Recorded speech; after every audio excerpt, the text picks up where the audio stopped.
Defy the odds and believe was the message before the Maple Leafs game for the Ducks. As Ducks goalie coach, and I know I'm about to butcher this, sorry Sudsie, Sudarshan Maharaj surprised the team in Toronto while he continues to fight pancreatic cancer. Truly an inspiring message by Sudsie, and it really puts things into perspective. I'm going to share a short clip of Sudsie's speech, but I highly recommend you go watch the full video on the Anaheim Ducks official YouTube channel. I'll link it down below. It's amazing what can happen when you focus on beating the odds. I was told when I got diagnosed that I had a 20 to 40% survival chance. And a lot of it has to do with believing. There are times when I really want you guys to believe in yourselves and believe in the positive things that can happen, because 20 to 40, and here I am. Keep believing in yourselves, keep believing in your teammates, and let's keep defying, because great things happen when you defy.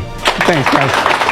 Truly inspiring to see how hard he has fought and how he is defying the odds to beat cancer. Sudsie has been with the Ducks organization since 2013, and he has set a standard of excellence when it comes to goaltending. Also, something that really stood out to me is that we may talk about Gibson's attitude looking like sometimes he doesn't care, but the fact that Sudsie asked him to carry his casket at his funeral just shows how much of a stand-up guy Gibby is. Keep fighting, Sudsie. We are behind you. Now, how did the Ducks respond with such a meaningful and powerful moment? They left their goaltending out to dry and put up one of their worst games of the season. Was it their worst game of the season? Maybe. It's honestly a toss-up between this one and the Habs game. The difference with the Habs is that the Ducks were expected to be better. This game versus the Leafs was like our expectations were low, but holy duck meme. Like I can't even say you ate to see it. You lost 9-2. I was almost hoping for 10 after the 9th too. 9-2, and somehow the Ducks weren't the only one to lose by this score. Thanks, Tampa. At least there was no fear of getting cross-checked in the face for scoring an empty netter in this game. I don't know if the Ducks got scared or something when looking at the firepower in the Leafs lineup, because they played terrible in both games against them this year. The difference is, Dostal didn't have his no-name 55-save performance, and he is by no means at fault for any of the goals in this one though. Neither is Gibby, who had a little role reversal in coming in for Dosty. These veterans that Verbeek brought in are not changing his culture he wants. They should have been able to calm down the team, but nope. Through 54 games, the Ducks have the exact amount of points they did last season, even though the on-ice product does look better overall. If you don't think that, you didn't watch enough Ducks games last year. They've given up 421 fewer shot attempts, 429 fewer shots on net, 386 fewer scoring chances, 283 high danger chances, and 40 fewer goals at 5-on-5 hockey. Don't get me started on special teams, however. For example, the Leafs were 4 for 5 on the power play in this game. It was just too easy. We all know the assistants on this team need to be fired. They should have never been brought back, and Cronin should have been able to pick his guys.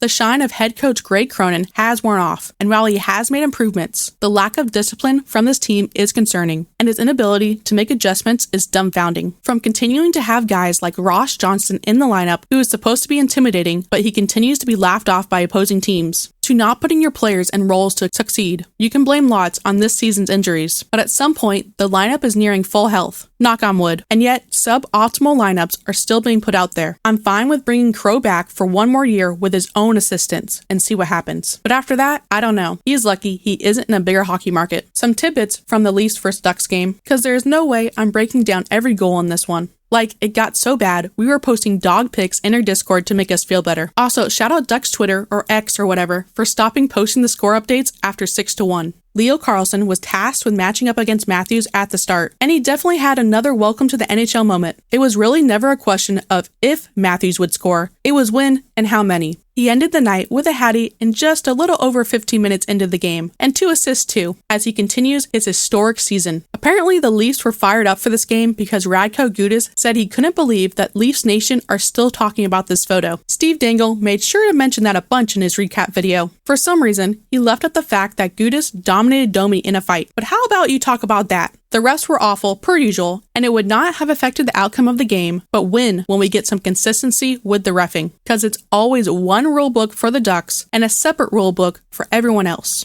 Besties Frank Vetrano and Ryan Strome scored the lone goals for the Ducks. Frankie has now tied his career high in goals with 28 games left. So glad to see Stromer get one, as he did take away Leo's goal for goaltender interference, because the Leafs had to challenge when they were up 8-1. That was the quickest review I've ever seen for a goal, by the way. One positive, I guess, is that Alex Killorn made his return to the lineup after missing 9 games from his knee surgery. And you get a point too. He assisted on the Stromer goal. With his return, a roster move had to be made. And it turns out McGinn has actually been injured since February 10th, so he is on IR along with Z still. Let's see if the Ducks can respond Monday, 9:30 a.m. versus the Buffalo Sabres. It can't be worse, right? If you enjoyed the video, like and subscribe. Thank you for watching, and it hurts to say, but go Ducks!